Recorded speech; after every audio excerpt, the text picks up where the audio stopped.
ও মাই god, অস্ট্রেলিয়ার বিপক্ষে বাংলাদেশ এমন ব্যাটিং ও বোলিং দেখে লাইভে এসে কেমন মন্তব্য করলো মহেন্দ্র সিং ধোনি। মুহূর্তেই ভাইরাল ভিডিও। মিরপুরে বৃষ্টি ভেজা রাতে বিশ্ব চ্যাম্পিয়ন অস্ট্রেলিয়াকে ৮৬ রানে হারিয়ে ২১ বছরের দীর্ঘ অপেক্ষার অবসান ঘটিয়েছে বাংলাদেশ। মোসাদ্দেকের অপরাজিত ৮৬ রান আর গতিদানব নাহিদ রানার ৪ উইকেটের আগুন বোলিংয়ে কুপোকাত জিরা। টাইগারদের এমন পারফরমেন্স দেখে নিজেকে ধরে রাখতে পারেনি ভারতীয় ক্রিকেটের কিংবদন্তি অধিনায়ক মহেন্দ্র সিং ধোনি। ম্যাচ শেষে সামাজিক যোগাযোগ মাধ্যমে লাইভে এসে প্রশংসায় ভাসালেন বাংলাদেশ দলকে।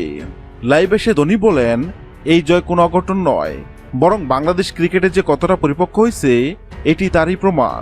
ধোনির ভাষায়, শুরুতে উইকেট হারানোর পর শান্ত ও তামিম যেভাবে ইনিংস মেরামত করেছে তা দারুণ ছিল।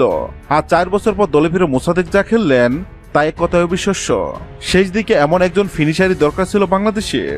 টাইগার পেসাদের তোপ নিয়ে ধোনি বলেন, তাসকিন প্রথম বলে উইকেট নিয়ে ম্যাচের টোন সেট করে দিয়েছে। এরপর মুস্তাফিজুর নাহিদ রানার গতিও লাইন ছিল বিশ্বমানের।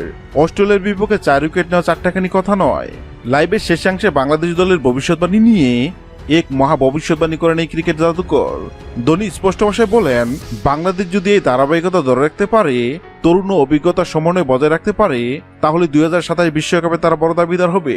এমনকি শিরোপা জয়ের সামর্থ্য তাদের রয়েছে।